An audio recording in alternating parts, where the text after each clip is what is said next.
Halo anak-anak, Assalamualaikum warahmatullahi wabarakatuh. Bagaimana kabarnya hari ini?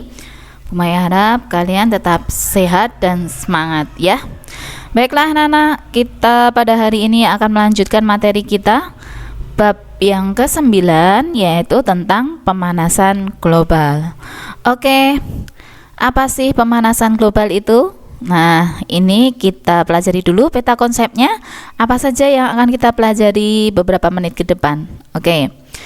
Pemanasan global yang pertama disebabkan oleh gas rumah kaca. Nah, gas rumah kaca ini mengakibatkan efek rumah kaca. Nah, kemudian dampaknya apa gitu ya pemanasan global ini?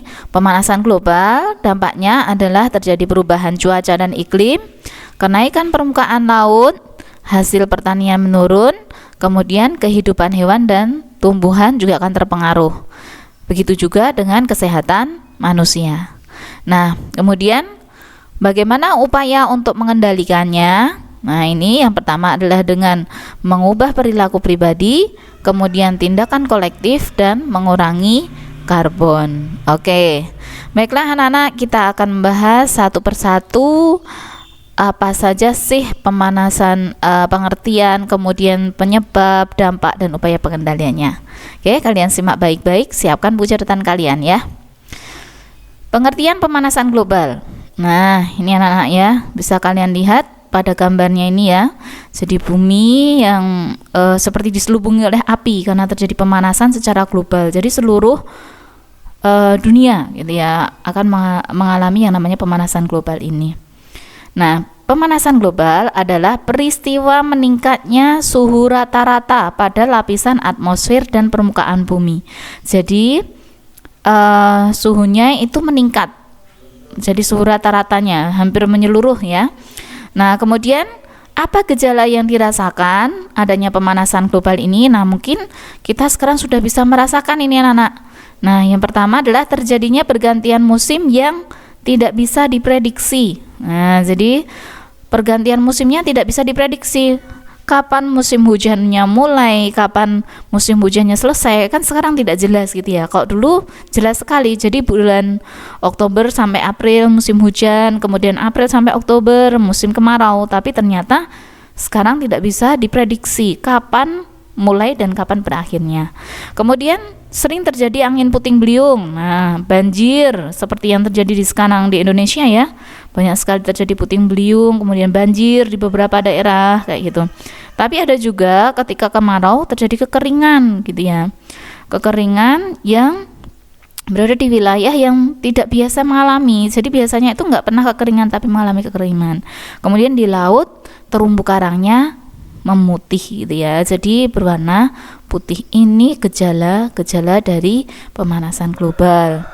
Nah, kemudian penyebabnya apa? Nah, seperti tadi yang Pemai jelaskan, jadi penyebabnya adalah gas rumah kaca. Nah, gas rumah kaca menyebabkan efek rumah kaca. Nah, ini gambar ini menunjukkan bagaimana energi itu masuk gitu ya, energi panas masuk ke atmosfer, kemudian ke bumi, kemudian dipantulkan, tapi ternyata tidak bisa sampai keluar angkasa, tapi dia malah terperangkap di atmosfer ini anak-anak. Nah, karena dia terperangkap di atmosfer, akhirnya suhu di bumi akan mengalami kenaikan. Jadi seharusnya kan keluar, memantul keluar ini.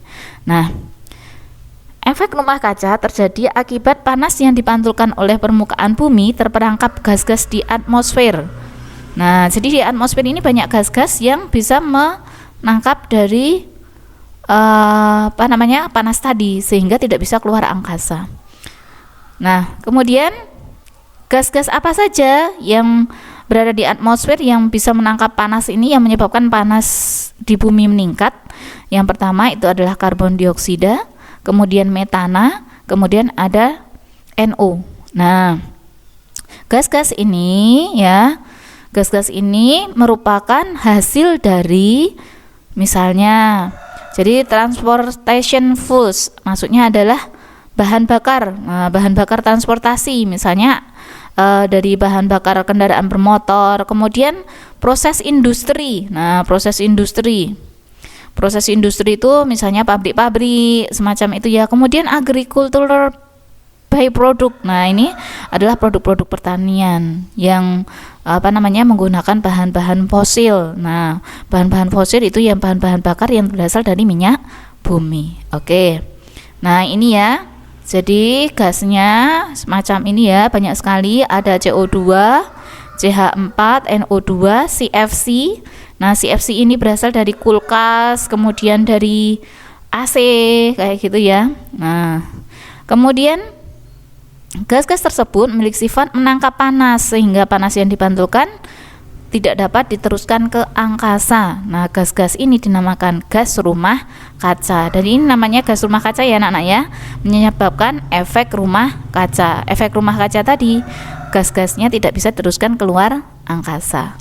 Nah, dampaknya ya perubahan cuaca dan iklim. Nah, dampak pemanasan global yang pertama, gunung-gunung es akan mencair dan akan lebih sedikit es yang mengapung di laut. Nah, jadi gunung-gunung es mencair karena panas ya. Kemudian di daerah subtropis, bagian pegunungan yang ditutupi salju akan semakin sedikit. Nah, misalnya di puncak Jayawijaya Indonesia, nah itu kan bersalju. Nah, sekarang mulai berkurang. Kemudian curah hujan meningkat dan badai lebih sering terjadi. Nah, ini kita rasakan ya di Indonesia. Kemudian air tanah lebih sering akan lebih cepat menguap. Kemudian angin bertiup kencang. Pola cuaca yang tidak diprediksi dan ekstrim. Nah, ini anak-anak ya. Luar biasa ternyata dampak dari pemanasan global. Nah, ini berpengaruh sekali terhadap kehidupan kita. Nah, kemudian ada kenaikan permukaan air laut. Kenapa kok bisa naik gitu ya? Jadi kalau atmosfernya menghangat, permukaan laut akan menghangat juga, sehingga volumenya akan membesar dan menaikkan tinggi permukaan air laut. Nah, peningkatan ini 30% berasal dari pencairan es. Jadi esnya tadi mencair, akhirnya kan menjadi air di laut dan akhirnya permukaan laut meningkat ya. Oke, kemudian yang berikutnya menurunkan hasil pertanian. Kok bisa? Nah, karena gini, kekeringan di wilayah pertanian maka tidak bisa panen gitu ya. Nah, kemudian banjir merendam maka juga tidak bisa panen. Nah, kawasan pangan akan meningkat, kerawanan pangan akan meningkat di wilayah yang rawan bencana kering dan banjir. Tanaman pangan dan hutan mengalami serangan hama dan penyakit. Nah, ini ya ternyata luar biasa ini terhadap urusan pangan juga. Nah, terhadap hewan dan tumbuhan, nah ini ada, bisa kita lihat, hewan dan tumbuhan merasakan juga pemanasan global. Kenapa? Akan terjadi kepunahan spesies organisme. Nah, akan mengurangi keanekaragaman hayati. Kenapa? Karena organisme yang tidak bisa beradaptasi, maka dia akan punah. Ya. Oke. Sekarang terhadap manusia. Nah, terhadap manusia, meluasnya penyebaran penyakit, contohnya DBD ya. Jadi demam berdarah dengue. Nah, ini kan karena cuacanya musim hujan dan sebagainya nggak teratur, akhirnya banyak nyamuk kayak gitu ya, meningkatnya nyamuk Aedes. Kemudian meningkatnya kasus meninggal karena cuaca panas, misalnya stres, stroke gitu ya, seperti di India pernah terjadi, saking panasnya itu banyak orang yang meninggal gitu ya, ketika akibat dari pemanasan global. Kalau kalian pernah lihat di berita ini ya. Kemudian alergi terhadap penyakit pernafasan gitu ya.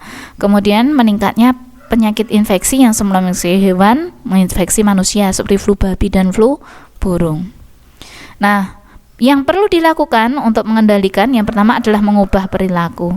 Nah, dengan cara hemat listrik supaya apa? Supaya energi yang dikeluarkan untuk menghasilkan listrik berkurang, kemudian menanam pohon supaya menghasilkan gas-gas yang baik untuk atmosfer kita, dan mengurangi penggunaan kendaraan bermotor supaya tidak terlalu banyak asap yang ada di atmosfer kita. Oke anak-anak, semoga kita menjadi salah satu pengendali dari pemanasan global. Selamat belajar. Semoga kita terapkan dan bermanfaat untuk kehidupan kita. Dari Ibu Maya cukup sekian. Wassalamualaikum warahmatullahi wabarakatuh.